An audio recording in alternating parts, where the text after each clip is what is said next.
Lightning Talk series. Today we have 5 teams, 6 people, but 5 teams looking at very interesting stories ranging from drought in India to the electoral system in Hong Kong to an investigation on military decorations in Korea, food adulteration in Bangladesh, and the justice system in Nepal. And we're going to try to do this with each of our speakers just talking for 10 minutes each.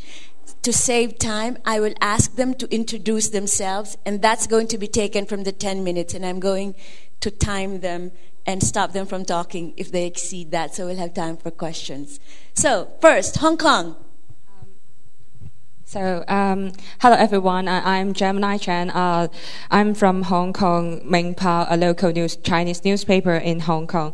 It's difficult for me to take time to speak before you all experienced journalists around the world, but I will try. I have only worked in investigative journalism for only 1 year. I'm not so sure if I have any techniques or skills that I can tell you, but I have lots of difficulties that I can share. So today I'm going to talk about the vote picking in Hong Kong in the past few. Okay. Cut this? Yeah. Okay. Okay.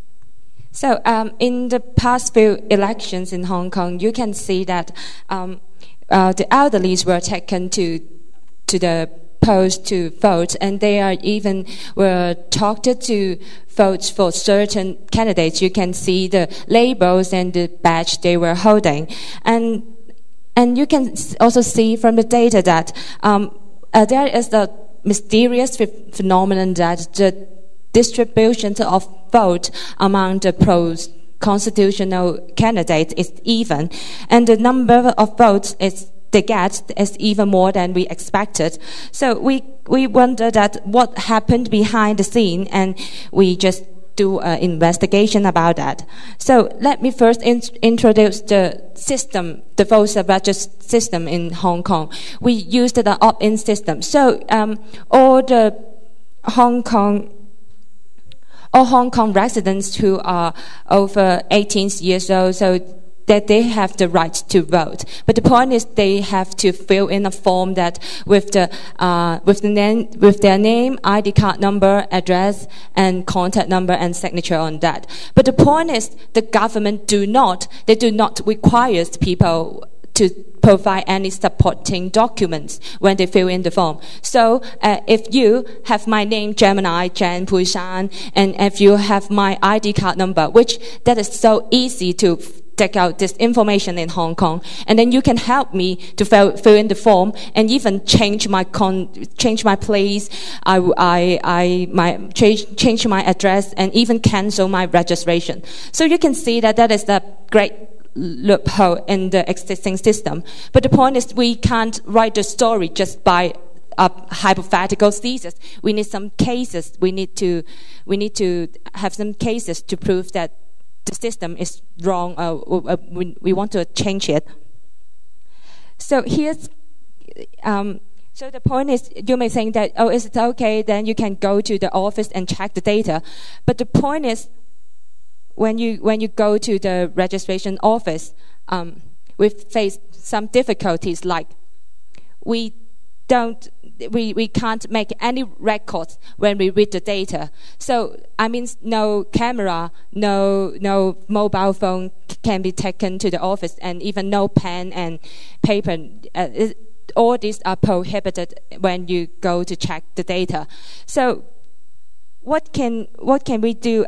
We did have some crazy thoughts, like can we just bring a hidden camera like here, or even just hiding a recorder like within the sleeve, and then I can record like by the sound like Gemini Chan, and her address is something like that. But at the end we gave up this idea because we need to check the data under the surveillance of the officers in the office. We don't want to break the rule, otherwise we may get caught, or we cannot go to check the data in the other place. And the other problem we face that is the time limit. Mostly the government will release a provisional voter list before the election, like 3 months, so people can launch a claim with the REO, that is the registration office, that if they found any problems. So we need to finish the story in 1 to 2 weeks to do that. And because once the final registry is released, under the law, you can't change anything, even your information is changed by the other one. So, and the third difficulties we face is the competition. We need to finish all the story as fast as possible, because we all want exclusive story, but not following the others. And so the point is how we take out the problems as fast as we can. So it's like that. When we go to the registration office, the voter list is like this. So you can see the first column, they are the names of the voters, and the other columns is their address. So what we do is when before we go to the office, we did a comprehensive research.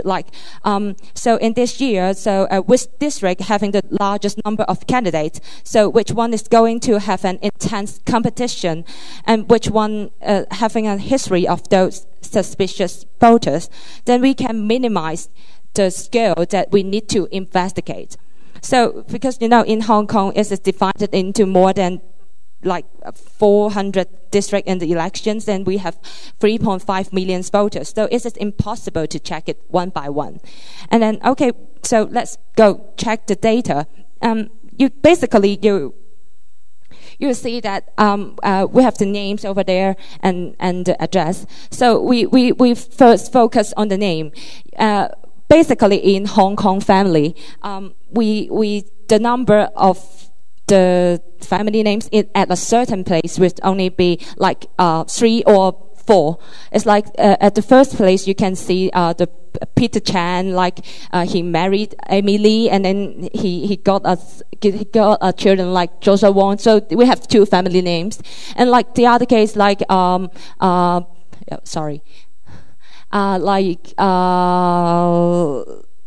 Paul Wong and Josephine, they got married and they have children like William Wong, and William Wong may get married with Wendy Chow. So we better have 2 or 3 family names in one family at one place.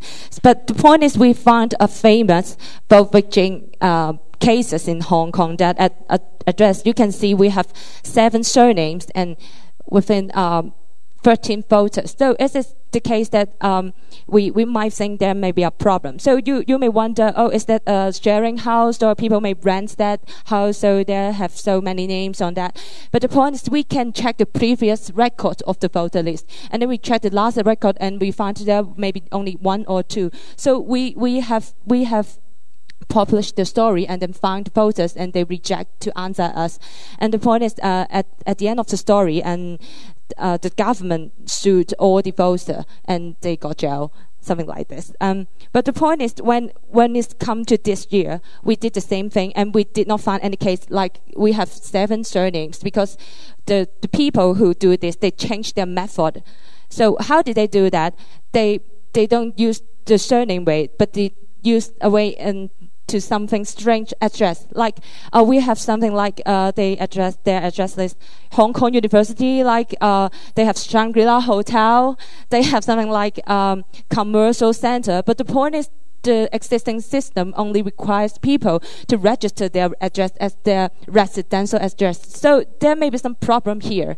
So when we do that, when we figure out the problems we find, so what we need to do is to memorize all the details, especially the names, because you can't get it wrong. And then we run out of our office and then test my boss, and then we have a case like this, and their address is something like this, and then what we do next is to do background research.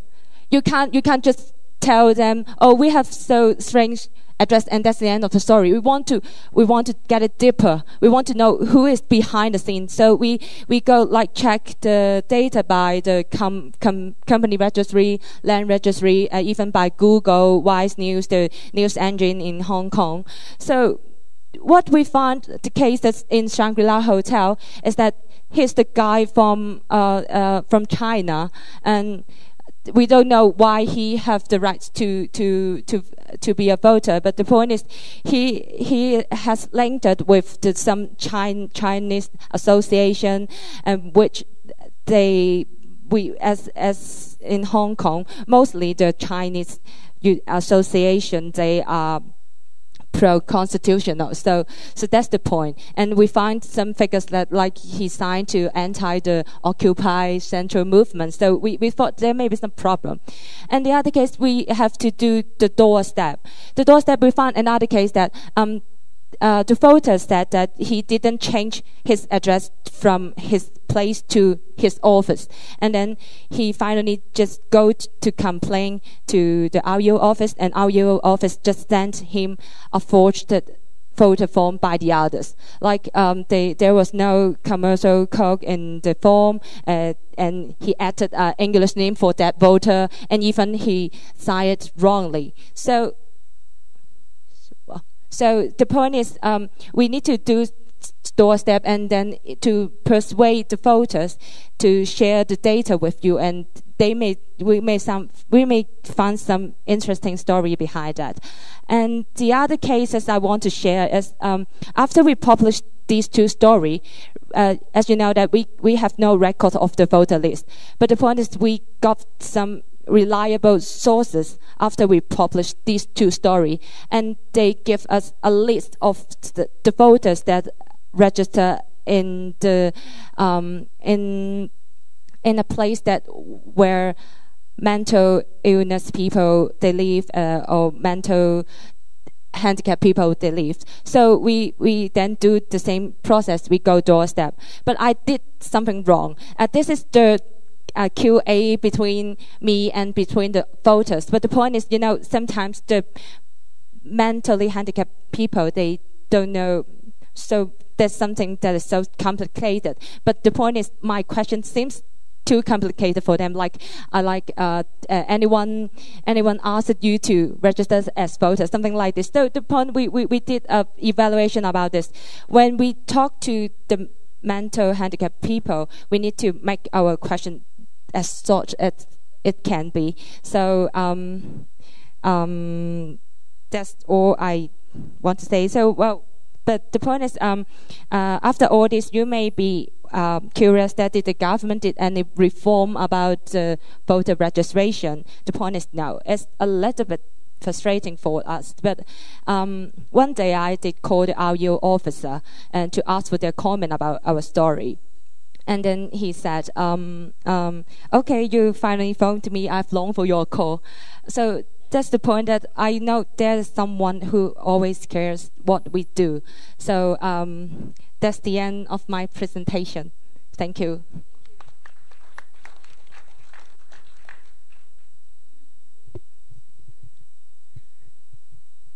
I don't need that. Sure. Hi, everyone. I'm Srinivasan Jain. I work for NDTV, which is one of India's 24-hour news channels.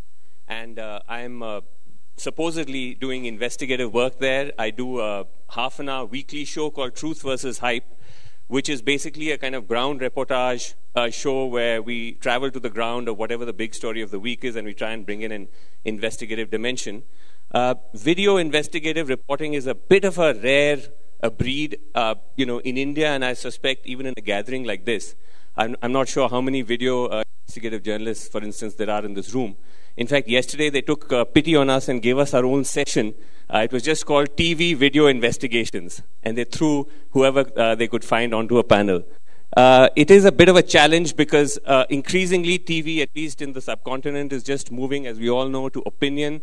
Prime time is just very sort of American Fox News style talk show. So journalism is getting squeezed out, and investigative journalism is getting squeezed out even more. So what I do is a bit of a luxury, but I think it's good value for the channel, and of course, I find it hugely satisfying. Now, we cover everything from anti-corruption investigations to we travel to conflict zones and so on and so forth. But one of the things that we've been doing quite a lot of is to try and use ground reportage and data to debunk some very cherished myths that get passed into the popular discourse because of government propaganda, because of a certain media acceptance of how things work. Now, one of those aspects is drought, which is the the story I'm going to talk to you about today. Now, drought, as we know, is becoming a big problem in India and around the world. But the common explanation for it, the official line is that it's the weather gods to blame. It's just simply a lack of rainfall. Now, we also accept that. In fact, the most stereotypical image of drought coverage in India and the media would be a farmer looking up at a parched sky, and there would be this sort of dry ground below. Okay, but in 2014, one western region of India known as Maharashtra, some of you may know it as this province where Bombay is located, declared the worst drought in 60 years. Now, the sub-region within Maharashtra where this drought took place was interesting to us because it's the region which has the largest number of sugarcane factories, and it's a sugarcane growing area. Sugarcane is a cash crop, so it's a wealthy region. It also has a huge network of dams, and it also elects an inordinate number of ministers to the provincial government of Maharashtra, including chief ministers come from that region. Now, we knew all of this, but we'd never joined the dots. But it raised the question as to why would a region like this be successively hit by a problem of water. So when we looked closely, one of the things we found is that sugarcane consumes 10 times as much water per acre as the traditional crops that used to be grown there, like millets, for example, or even soybean, which is an alternative cash crop. Yet, the area under cane cultivation has steadily expanded in this drought-hit rain shadow region. One district itself, called Sholapur, which is one of the driest districts in Maharashtra, has 31 sugar factories in that one district, which is the highest in the state. And these factories are running through an average of about 100,000 liters of water a day. So the dams are dry, the reservoir levels are extremely low, almost negative. Villages are without water, farmers are in what are called drought camps, where you're sent with cattle and the government supplies you water tankers. And yet these sugar factories are doing cane crushing and water is flowing through. Now, one of the things we found in our investigation as we looked deeper is that at least just in one dam, just one district, one dam, there were 7 sugar factories along the dam, which were all run by politicians. Okay, these were politicians of the ruling party, these were politicians of other parties. So it was a fairly clear sense of why sugar was being promoted and how water was being captured and how that was exacerbating drought. So it wasn't so much man-made, it wasn't so much the weather gods, but the gods, as it were, on the earth. So we're just going to play you a little clip of that. The clip I came with has become corrupted, so my team sent me something last night. I've not seen what it contains. We've tried to condense a half-an-hour show into, I think, a couple of minutes because we're short on time. But we'll just play it and then we'll talk a little bit quickly about the challenges in reporting the story.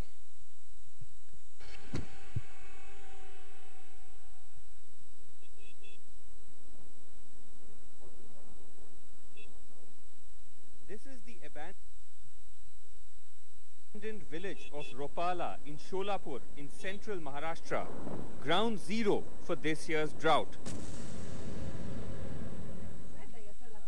We find the people of the village here in a cattle camp. 3,000 cattle and about 600 families. पानी नहीं मिलता जा अपना घर यहीं पे transfer कर दिया हां मग आता हे काही आलं छावणीत आणि हे लोक आता आम्हाला ही चारा ही द्यायला आले त्याच्यावर आमचं धारा ही काढून लेकरं ही सगळं म्हणजे खाणं पिणं इथंच राहतो आम्ही घरी पण जात नाही का घरी जाऊन काय करणार नाही जा रहे यहां पे खाना पीना यहीं पे रहते A life of hardship that threatens to get worse with the onset of summer. सध्या पाण्याची कशी गावामध्ये स्थिती कशी आहे हापसरा पाणी आहे ना विहिरीला पाणी आहे का कुठलं नाही पाणी कोरड्या विहिरी आमच्या जिसके हाथ में सत्ता वो तो लेकर जाएगा जिसको चाहिए वो लेकर जाएगा जो नहीं जो उसके उधर कुछ झगड़ा नहीं कर ये नहीं करेगा हमको मांगेगा नहीं तो देगा कौन मांगे बिना कोई देगा नहीं लेकिन पानी पर किसानों का हक चाहिए लेकिन ये तो सब किताब वाली और इसकी बातें हो गई। किसान का हक है, सभी बोलता है जय जवान जय किसान। भूख लगता है तो किसान का याद आता है, लड़ाई लगता है जवान का याद आता है। The anger stems from the location right next to the Ujni Dam, one of the biggest in Maharashtra. Ujni is dry. It's entered what is called dead storage. But those who live in its shadow say that even in good years, its water doesn't reach them. तुमच्या लोकांनी तिकडल्या बाजूने नेलं ना पाणी सगळ्यांनी, आम्हाला पाणी नाही ना, उजनीचं नाही ना, कुठलं नाही, सगळे पोहेनी पुढे लोकांनी तिकडे पाणी नेलं, आम्हाला पाणी कुठे?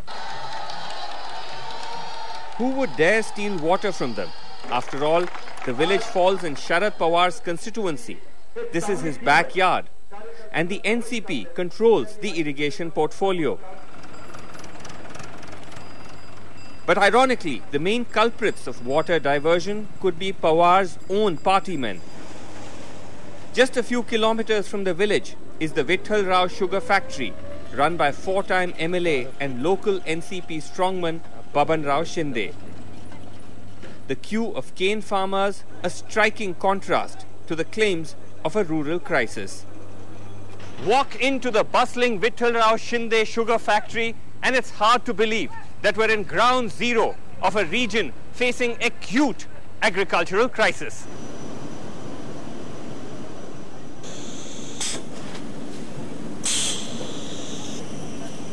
To crush, melt and cool tons of sugar, factories like Vitthal Rao use water from the Ujni Dam right along their production line. Sugar industry, rule of thumb, needs at least 1 lakh liters of water per day. And what is happening is, even more disturbingly, is that most of these sugar industries are concentrated not in water-rich areas, but in drought-prone, drought-hit areas. The drought seems to have made little difference to water supply. हमारे factory को उजनी से पानी आता है, कई factory को नदी का पानी आता है, कई फैक्ट्री टैंकर से पानी लेते हैं। अच्छा, टैंकर से भी ले रहे हैं। तो ये जो कुछ लोग कहते हैं कि जैसे आसपास में गांव में पानी नहीं है, लेकिन शुगर फैक्ट्रीज को पानी मिल रहा है, ये क्या सही है? जब फैक्ट्री शुगर फैक्ट्री बंद रखी तो किसका नुकसान हो जाएगा? पानी के वास्ते जब ये फैक्ट्री मेरी बंद रखी तो लाखों किसानों का नुकसान हो जाएगा। वो गन्ने का क्या करेंगे? और भी किसान हैं जो गन्ना नहीं उगा रहे, उनको भी तो पानी चाहिए। पानी किसको देने की? किसानों को तो पानी आप नहीं देते हैं अभी। आप फैक्ट्री चलाने के लिए थोड़ा पानी लगता है, राइट। थोड़ा पानी लगने के बाद आज मेरा फैक्ट्री का 11 लाख क्रशिंग हो गया।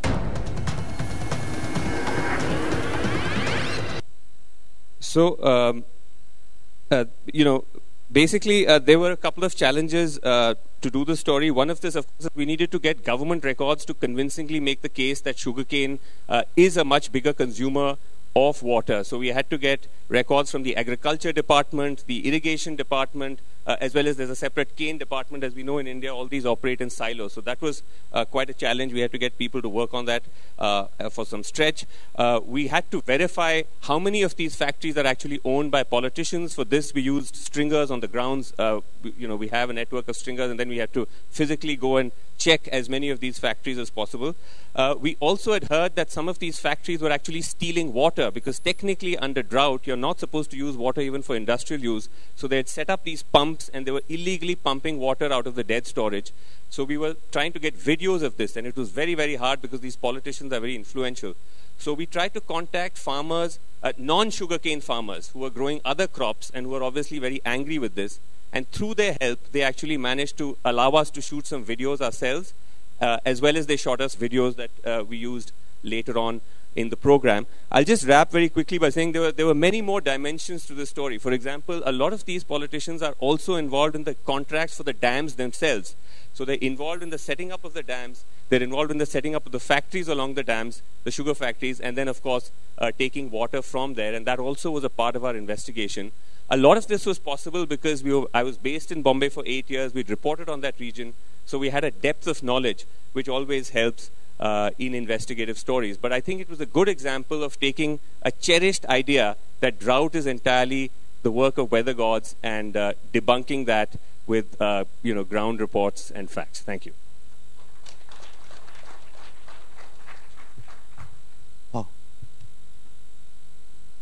Hello, everyone. My name is Park Jung-seok. I am a senior reporter at Newstapa. I can speak English very well. Please understand. I'd like to introduce a special features broadcast by Newstapa entitled Decoration and Power. Decoration and Power. Consisting of 4 episodes, it was aired in August this year. Each episode lasts just over 30 minutes. I believe this program could even be a good model for journalists in other countries that, like Korea, have experienced life under dictatorship. As you know, a decoration is given in the name of country.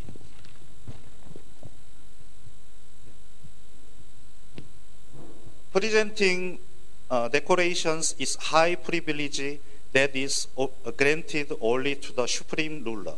In Korea, decorations are granted in the name of the president. Next. The Korean government refused to publicly disclose the detail of decorations comfort. As a result, we are not able to check the list of the people who were given decorations. And we are not able to check and see why they had received the decorations. Why the Korean government did not close.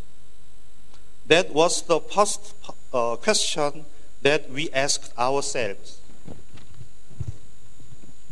We tried and tried to get total data of decorations. At first, we made a request to the Korean government to disclose the information. However, the government refused our request. So we took the case to the court. It took 3 years until the final verdict was delivered in our favor. Finally, the Korean government disclosed the details in last year. So we were able to check the data on decorations comfort in its entirety for the first time in our history. Overall press agencies and organizations in Korea, Newstapa was the first and only one to analyze all of data of decorations comfort in Korea. Next.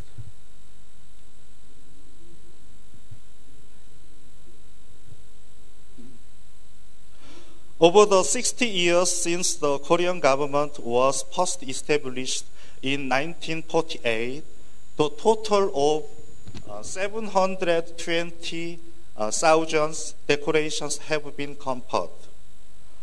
Huge data. Analyzing data, mostly we used Excel. I worked with 9 people. 5 people are data researchers. It took more than 10 months to analyze 2 data. As we attempted to analyze this huge amount of data, the following question came to mind. Is it fair to grant decorations to military rebels and anti-democratic people who disrupted constitutionalism and cracked down on democratic movements? Looking at the data, we also asked another question. Has the history of decoration in Korea well represented the spirit of independence movement and realization of democratic philosophy enshrined in its constitution? Next. With the question in mind, Newstapa investigated and assessed the entire set of data on decoration in Korea. What was the result? Introduce only one episode. Next. Do you know John Duan? John Duan is a former president in Korea, a notorious dictator. John Duan took power through a military coup in 1979. Then, in 1980, he massacred hundreds of people who were protesting against the military dictatorship, asking for democracy. Following the massacre, military dictators, including John Duan and their culprits and their minions, were granted more than 100 decorations. It is right to bestow decorations on such people in the name of country. In contrast, few decorations were conferred on those who sacrificed their lives in the fight for democracy. In a nutshell, the Korean history of decorations has been very, very generous to dictators, but not so generous to the fighters for democracy in Korea. I believe that the history of decoration in other countries who experienced the dictatorship could be similar to ours. Watch the video.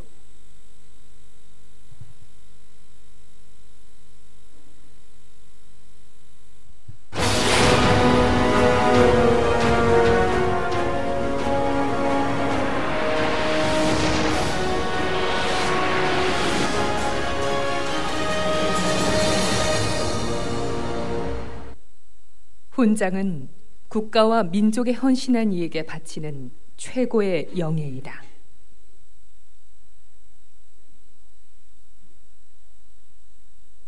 하지만 대한민국 훈장의 역사는 영역으로 점철되어 있다. 그 정권이 훈장을 어떤 훈장을 또 누구에게 줬는지 이거를 보면 역대 정권이 어떤 그 가치관에 중점을 뒀고 또 누구를 어떤 성향의 사람들을 중용을 했고 하는 이런 것들을 볼 수 있지 않나. 다시 말해서 훈장이라는 그 프리즘을 통해서 광복 70년의 대한민국의 역사를 조망해 볼 수 있겠다. 뉴스타파는 헌정 질서를 파괴한 반민주 행위자들의 서훈 내역도 확인했다. 12.12 군사반란을 일으켜 권력을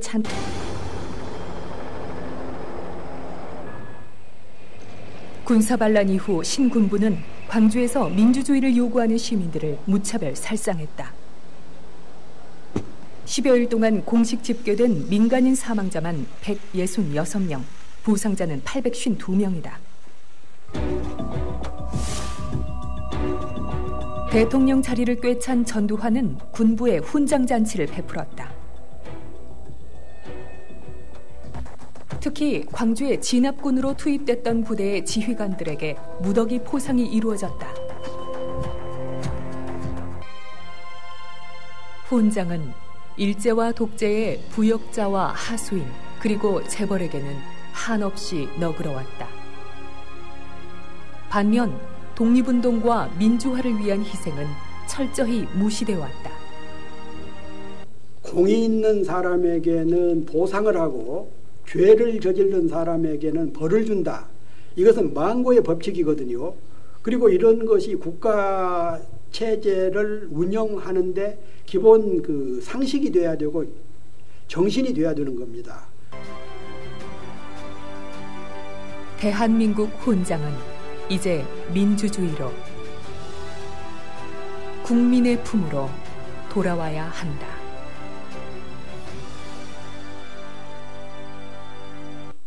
Newstapa's decoration analysis revealed that all of former presidents of Korea used decorations as a tool for solidifying their power. Newstapa released the result of its assessment in details, which led to a general consensus that the Decoration Act should be revised. Currently, the Korean government and the National Assembly are in the process of reviewing this as part of their agenda. Thank you for watching. Thank you for listening.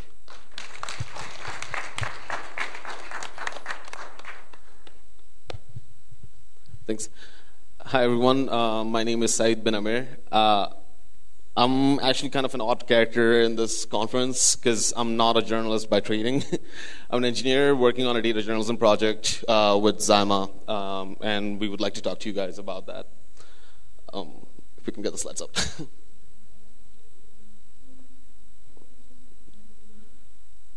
Okay, so we're calling ourselves BazarWatch, and this is a project in development still. It's not the final product. We basically just wanted to present what we have so far to you guys and get feedback and see if we can have an interest in finding collaborators for a problem that I feel is pretty prevalent in South Asia in general. We're essentially trying to tackle the issue of food fraud or food adulteration in Bangladesh. It's extremely, can I have the next slide?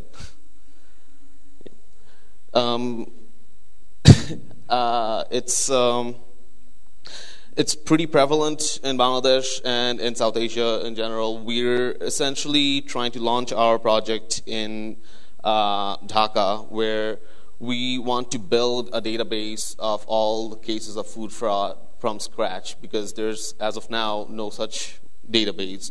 As far as academic research in this matter is concerned, that's also very, very lacking, even though this has been a recognized problem for over a decade now. There's not a lot being done in terms of scientific research and data-driven research. We're essentially trying to track the government's data when they're not doing so themselves. There's no public database on the cases of food adulteration as of yet in Dhaka, in Bangladesh.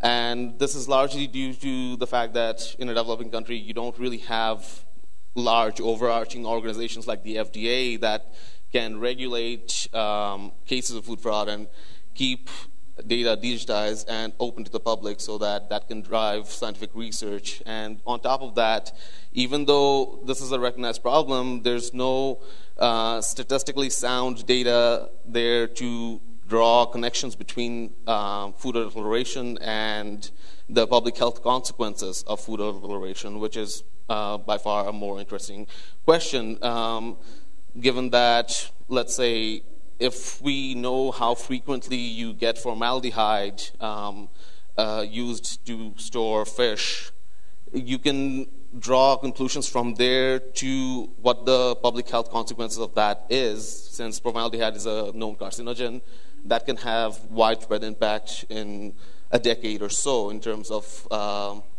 the health of the general nation. I'm going to hand this off to Zyma at this point.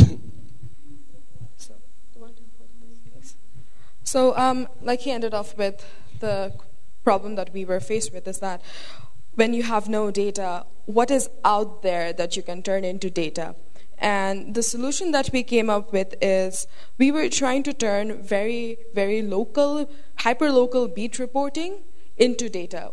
What we do is we track this law enforcement unit in Bangladesh called a mobile court. They're a separate law enforcement unit whose only job is to go into markets, retail stores, manufacturing factories, and do quality control on spot. So they test and they issue a sentence if something's wrong. And we follow these people and we get the information that they find on spot. So, for example, if they found, like a couple of weeks back, we found ammonium nitrate being used for baking goods. Is there? Oh, sorry. Yeah. So we found ammonium nitrate used in a very large bakery chain, and the idea being that at least if we can't test by ourselves, we can get someone else's data and try to turn that into a database. Could I go to the next slide? Thanks. So yeah, we tracked them, we record, and then we were faced with the interesting question of, is that all we want to do? Do we just want to collect data and make a database? And the answer was really no. then we are having the same pitfall as many of the other researchers, well, many of the very few researchers who've done sample collection in this field in Bangladesh, is that their data is limited by time. I'm not going to spend my entire, I can, if I'm collecting data every single day, there's only going to be a certain lifespan of that. It's not very possible to keep surveys beyond a certain time limit. And so the very interesting challenge was, how do we make sure that this is a live database that is constantly getting information added to it? And the solution that we came up with was to publish it as news. As of yet, the news organizations in Bangladesh, because this is such a common phenomenon, it's like many of those, one of those developing country problems that are just so widespread, it's not very newsy anymore, so it's happening every single day. It's not something that you're going to be publishing every single day, unless there's like a very big haul of like, I don't know, a ton of fish with formaldehyde in it or something. So unless there's a very big haul, it's not going to make it to the news every single day. So what we are trying to provide is a very, very dedicated service that's simply covering this. We publish on a website, and we are hopefully going to be extending it out via text messaging services so that people who are not connected to the internet can also get access to it, hoping that if we can create a demand for a certain type of news service, we can hopefully also continue the data collection. So this way, as long as there is a demand for people actually want to know what they're eating on that particular day, we will be collecting samples, and this is not going to be going on. This is not going to end after like a year or so. And I think we're over. I think we're out of time, but I might have to end here. Okay. Sorry, that's the lame ending.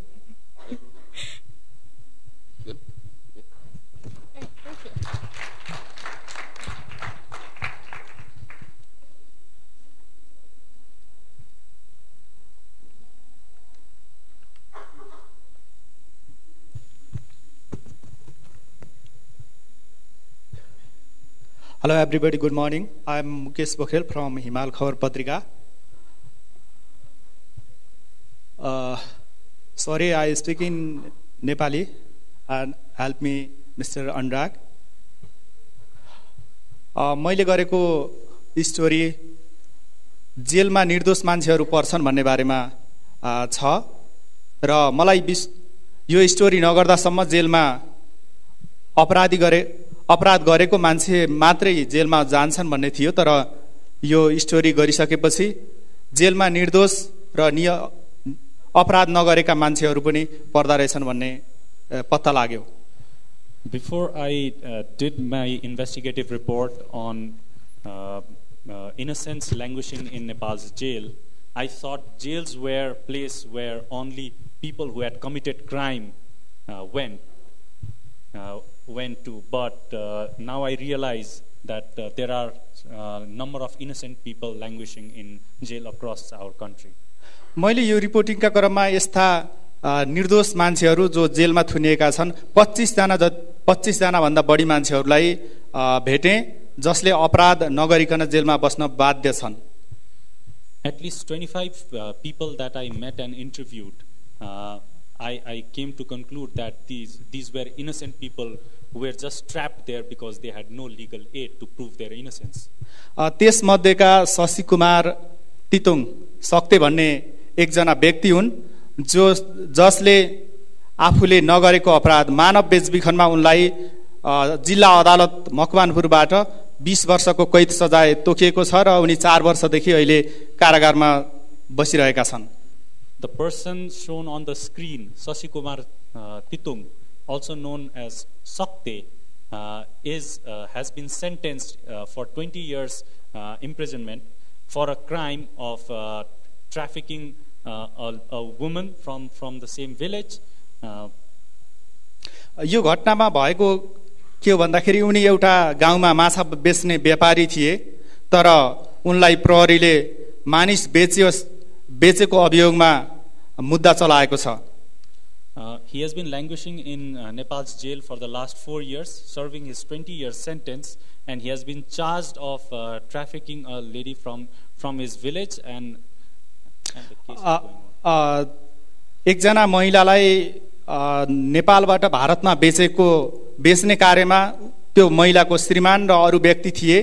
श्रीमान र अरू व्यक्तिहरू पक्राउ परे र त्यो जुन बेच्ने व्यक्ति हो त्यसको नाम सत्य थियो, तर प्रहरीले सत्यलाई पक्र्यो।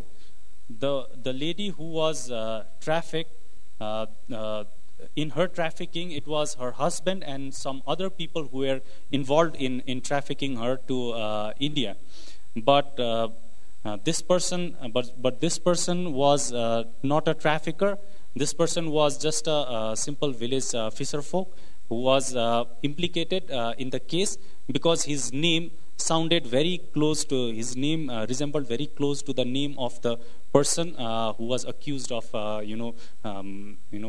partnering in the crime. यसमा के छ भन्दाखेरि जुन बेचिएकी महिलाले समेत अदालतमा बयान दिँदा, अदालत र प्रहरीमा समेत बयान दिँदाखेरि मलाई बेच्ने मान्छे यो होइन, अर्को मान्छे हो, यो निर्दोष मान्छेलाई म फसाउन चाहन्न, किन निर्दोष मान्छेलाई थुनिएको भनेर प्रश्न पनि गरेकी थिइन्, तर त्यो कुरालाई उनको कुरालाई सुनिएन, तर दुर्भाग्यवश ती महिला बितिसकिन्। Interestingly, in this case, the person who had filed case against the traffickers, the lady herself had testified to the police that the person that you have arrested, this man Sasikumar Titung, is not the person who was involved in my trafficking. Unfortunately, she is not alive now, but her statement is has been recorded. But yet, this person continues to languish in jail. जुन महिलालाई बेचेको उसको श्रीमान हो, उस श्रीमानले पनि यो मान्छे होइन, यो निर्दोष मान्छेलाई अहिले जेलमा फसाइएको छ भनेर भन्छ। त्यस सँगसँगै ती बेचिएकी महिलाले पनि गाउँमा आएर यो मान्छे होइन, यसलाई फसाइएको छ भनेर आफ्नो बयान दिएकी थिइन् र जुन समयमा बेचिएको भनिएको थियो त्यो मान्छे शशि कुमार तितुङ त्यति बेला गाउँमा माछा बेचेर बस्थे। And the husband who has been arrested in the charge of trafficking wife, the lady who was trafficked, even the husband has testified that Shashi Kumar Titung was not involved in the crime. र अहिले यिनको मुद्दा सर्वोच्च अदालतमा चाहिँ चलिरहेको छ। And the case is now in the Supreme Court. It's being heard. र यस्ता धेरै घटना छन्, त्यसमध्येको अर्को घटना म देखाउँदै छु। So this was one case. This is another case of innocent languishing in the jail. यो तीनजना बाबु छोरा हुन् र यिनीहरू आफूले नगरेको घटनामा 65 दिनसम्म थुनिएर 65 दिन पछाडि जेलबाट बाहिर निस्के। These are the father and the two sons who were sent to jail for a crime they had not committed. Okhaldhunga जिल्लाको यो घटनामा भएको के थियो भन्दाखेरि गाउँमा एकजना मानिसलाई मारेको अभियोगमा यिनीहरूलाई थुनिएको थियो, तर 65 दिन पछाडि जुन मानिस मारेको भनिएको थियो, यी व्यक्तिहरूले मारेको भनिएको थियो, त्यो व्यक्ति जिउँदै आएपछि यिनलाई जेलबाट छोडिएको थियो। The father and sons were thrown in jail for a murder of a person, and they spent 65 days in jail, after which the person who was supposed to be dead and murdered turns out alive in the village, after which the three persons were released. यसमा रमाइलो पक्ष के छ भन्दाखेरि यिनीहरूलाई दोषी करार गर्नको निम्ति बोरा र कुखुराको रगत लतपतिएको लट्ठीलाई अदालतमा प्रमाणको रूपमा पेश गरिएको थियो। What was disturbing is in this case is these three were framed just on the basis of blood stain in a sack where the body was supposed to have been held, and with a weapon with which the murder was supposed to have been committed, but it turns out the blood was of the chicken and not of a human. र अर्को यसमा यो मारिएको भन्नेको व्यक्ति जिउँदै फर्किएपछि झुटा मुद्दा दिएको अभियोगमा एउटा निवेदन पारेर त्यो न्यूमा यिनीहरूलाई छोडिएको थियो। And after the person turns out alive in the village, the person who had reported the murder was arrested on filing a false case. यो मेरो रिपोर्टिङ कान्तिपुर दैनिकमा प्रकाशित भएको थियो। This report was published in one of the largest circulating daily in the country, Kantipur Daily. Yo reporting गर्दाखेरि यस्ता धेरै case छन् तर म समयको अभावले गर्दाखेरि सुनाउन सक्दिनँ र म एउटा मात्रै यो मेथड र टेक्निकको बारेमा सुनाउन गइरहेको छु. There are a lot of cases that I came across, at least 25 I said before, but because of the shortage of time, I won't go into all those cases, just focus on few methods I used. मलाई पत्रकारको रूपमा जेलमा जान सजिलो थिएन. पत्रकार भन्दा बित्तिकै मलाई जेलमा प्रवेश गर्न दिँदैनथ्यो र यसमा मैले विभिन्न आइडियाहरू अपनाएँ. त्यसमध्ये मैले शशि कुमार तितुङलाई भेट्न जेलको जेलरसँग 15 दिनदेखि एउटा व्यक्तिगत सम्बन्ध बनाएँ. According to local laws, you are not allowed to go and interview a person in prison. So I had to approach the prison authorities pretending to be a relative of the person in the jail. त्यस पछाडि उनीसँग सम्बन्ध बनाइसकेपछि म त्यहाँ गएँ तर मलाई mobile लगायत कुनै सामग्री त्यहाँ लैजान प्रतिबन्ध थियो. तर मैले एउटा जुक्ति अपनाएँ. मैले दुईटा कपडा लगाएको थिएँ. एउटा मोबाइल मेरो यो भित्री गोजामा राखेर मैले चाहिँ पकेटमा राखेर लगेँ र सेनाले बाहिर चेक गर्थ्यो तर मैले चाहिँ त्यो आफूले चाहिँ त्यसलाई बाहिर गराएर अरू 2-3टा मोबाइल लगेको थिएँ. एउटा मोबाइल चाहिँ ज्याकेटमा लुकाएर अरूलाई चाहिँ बाहिर राखेको बहाना देखाएर लगेको थिएँ. I took at least 3 mobiles and I had 2 jackets on me. So I had put these mobiles on different pockets. So the security guards confiscated one of them, but I was able to take along with me at least one mobile. मलाई चाहिँ त्यहाँ भित्र photo खिच्नु पनि थियो. त्यस पछाडि मैले चाहिँ त्यहाँ भित्र मसँग चाहिँ 3 जना मान्छे बस्थे. तिनीहरूलाई विभिन्न बहाना गराएर बाहिर पठाएर मैले चाहिँ त्यही बेलामा त्यो शशि कुमार तितुङको फोटो खिचेको थिएँ. There were people accompanying me when I was interviewing, meeting those people in the prison. So I had to send these people away, on some errands. So I asked them to leave by distracting them. मैले यो रिपोर्टिङको लागि सम्बन्धित केसहरूका डकुमेन्टहरू कोर्टबाट डकुमेन्टहरू लिएँ. करिब 4000 page मैले चाहिँ सङ्कलन गरेको थिएँ. I had a document of at least 4,000 pages on me to back the report that I did. अनि यो केसको लागि मैले पुलिस न्यायाधीश धेरै जनाहरुसँग कुरा गरेँ र सँगसँगै बन्दीहरुसँग पनि चाहिँ मैले कुरा गरेँ. I met with lawyers and judges who were involved in the cases to confirm the facts of the cases. Yo report प्रकाशित भइसकेपछि नेपाल पुलिसले आफ्ना युनिटहरुमा चाहिँ एउटा निर्देशन जारी गर्यो र इन्भेस्टिगेसनमा चाहिँ ध्यान दिनका लागि उसले अर्डर गर्यो. After we published our detailed investigation of the cases that we exposed, the police authorities came to terms with the problem in their investigation and in the way these innocent people were framed, and it has started a detailed investigation on how and why this is happening. निर्दोष मान्छेहरू जेलमा परेका छन् भन्ने खबर प्रकाशित भएपछि कोर्टबाट पनि त्यस सम्बन्धी एउटा चाहिँ कमिटी गठन भएर बुझ्ने काम भएको भन्ने कुरा सुनिएको छ. Even Nepal's judiciary has started its own investigation to look into the loophole that caused framing of these innocent people. Yo report प्रकाशित भइसकेपछि धेरै मानिसहरूले मलाई चाहिँ जेलबाट सम्पर्क गरेर उनीहरूले आफ्नो घटनाहरू चाहिँ अहिले पनि मलाई सुनाउँछन्.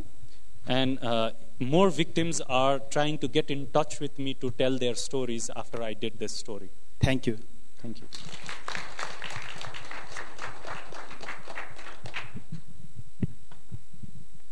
Thank you so much. Can I invite people back here? But meantime, I've been asked to do a presentation on behalf of Fredrik Lorin. He's from Swedish television. He can't be here today, so he's 6 foot tall, blonde, and blue-eyed. So I'm not Fredrik Lorin, but I will do this quick presentation for him. It's about an investigation that resulted in the largest ever fine in the world of corruption involving a Swedish-Finnish company called IJAsia16. And he's going to talk about it. And Fredrik says that this may have some useful lessons for you because he comes from a newsroom. Can I have next slide, please? Yeah. So there are 3 people. They run an investigative program for public TV in Sweden. Next slide, please. And okay. So it's for him a lesson on international collaboration, how they do this with a very small staff in a country, he says, that's very close to the North Pole, with that not many resources. The only way they were able to show corruption involving a Swedish company in some of the most repressive countries in the world was to work with local journalists and local organizations. Sorry. Oops. Backward. Okay, so he says the secret is about cooperation. This is an investigation they did of Islam Karimov, who was president of Uzbekistan for a long time. Before that, he was chief of Uzbekistani intelligence. They want Uzbekistan and the Swedish company had a very lucrative telephone contract with Uzbekistan. So they wanted to find out how it was the TeliaSonera, the Swedish company, got to get this lucrative mobile phone monopoly in Uzbekistan. So they worked with journalists, they worked with NGOs, unions, the political opponents of the president. They even got in touch with corporate intelligence groups and secret services. He says we will work with the devil, whoever will help them. But the only way you can do all this, if you have this, you have to do all this because you don't have that much resources. You can travel very far. You can speak the local language. Sorry. The key in this investigation is Karimov's daughter, Gulnara Karimov, who it turns out was the go-to person. Anyone who wanted to have big business contracts in Uzbekistan had to go through her. TeliaSonera paid $275 million to get frequencies, telecommunications frequencies in Uzbekistan. But when the Swedish television team looked at the rules in Uzbekistan, they found that those frequencies could not be bought. They are not for sale. And yet the Swedish company, in its corporate accounting records, showed that they paid $275 million. The Swedish journalists suspected that $275 million was actually payment for a bribe, but they had to prove it. This investigation, as I said, resulted in criminal investigations in 5 countries. The board and management of TeliaSonera resigned. Settlement of $1.5 billion. Now TeliaSonera is for sale, and Gulnara is under house arrest. The key to the investigation was the daughter and the daughter's secretary. The secretary was the go-between for the corrupt deal. They found that out because they talked to one of their sources. Sources didn't care about digital security in the beginning. He said, I have nothing to lose. They can't hurt me more than they have. So they were talking to him on Skype, on email. They said, let's use encryption, let's use protection. He said, no, they can't do anything to me.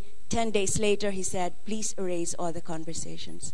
So Frederick's lesson here is you should, even if the source said, it's okay, we can talk in any way you want, don't take digital security for granted. If it's sensitive information, if you're getting sensitive information, encrypt, use signal, use safe devices from the beginning. This is very dangerous. So anyway, I don't think I explained it very well, but the way they found this out was they got the records that the secretary had formed an offshore company, and the payments of the bribe were made to this offshore company. $275 million in payments was made to TeliaSonera to this offshore company. And what happened was that this offshore company then, on paper, was supposed to buy shares of TeliaSonera and then sold those shares back, and that was how the payments was made. If you have any questions, please ask Frederick. This is his, that's how you can find him. Lauren at SVT, because I don't know this investigation. I'm just the spokesperson here. Okay, any questions for any of our presenters here today? Anyone has questions about India, Bangladesh, Hong Kong? Nobody? Nepal? Yes.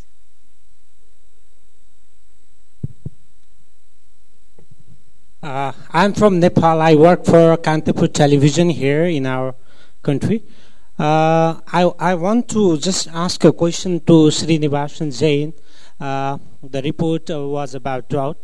And you reported that was actually a serious problem we found there in India. So after your report was broadcasted, was there any action taken by the government, or is it still that particular factory is still running as it used to be earlier? Well, we all as journalists would like to believe that a report airs and then everything changes, but in reality, as we know, that happens rarely. To answer your question, those factories are very much running. The same politicians are running them. The entire political class is complicit in this. But what has happened is that that region now has had 5 successive droughts. So there is a debate on whether or not to continuously promote sugar in that region. So there has been some kind of attempt to slow down the registry of newer sugar factories in that particular region, but the existing factories continue to run. And this is also, is that working? Okay. Just carrying on from that question about the drought. Drought is prevalent in a lot of countries, including Australia. Do you think that the lessons that you, and the story that you broke could be useful to share in other countries to help businesses around the world collaborate to help reduce drought issues in some way, shape or form? Like sugarcane is a big crop in Australia. Do you think that there could be ideas shared between countries to stop drought? No, I absolutely agree. I mean, I'm, to be honest, not so much of an agricultural expert on reporting on agriculture. This came to us more through the route of political cronyism. That's how we approached it. But looking at some of the reports that one hears, like, for example, in California, which is, again, drought hit, one of the reasons cited is almond cultivation, which is a big consumer of water. So I think it's worth journalists and other stakeholders looking at the reasons why there is water scarcity, going beyond this official rhetoric of just blaming an absence of rain, looking at cropping patterns, looking perhaps at other vested interests that might be, water-intensive industries in an area. So I think you're absolutely right to say that this is, there are aspects of the story which can be applied to other countries, and it would be terrific to share, information with people in other countries, journalists in other countries.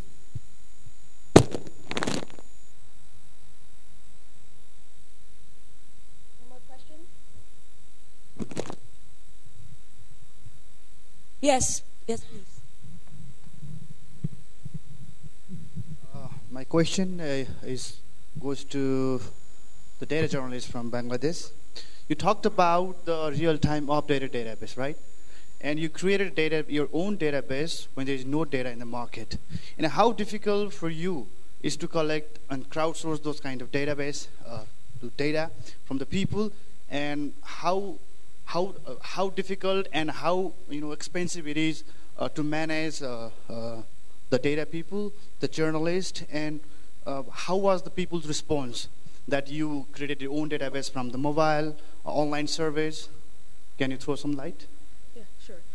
I think this is working, right? I think the biggest problem with crowdsourcing in this case is actually verifying whether that data is true. We're talking about scientific data here. And also the idea being that I don't expect normal people to be equipped with the kind of sensors needed to be able to detect formaldehyde or even salmonella. At best, they can tell me that maybe a restaurant or a market or a factory is producing food in unhygienic conditions. But with crowdsourcing such sort of data, the challenge really becomes in precision, how detailed is our data when it comes to crowdsourcing, which is why it's better if we have some editorial jurisdiction. And we do plan on distributing sensors in among various volunteer groups to see whether we can get sensor data, just get the labor from the volunteers, but get the sensor data according to our specifications. But that's definitely still in the works. Yes, please. Professor Zhang from China. My question is for Sheila.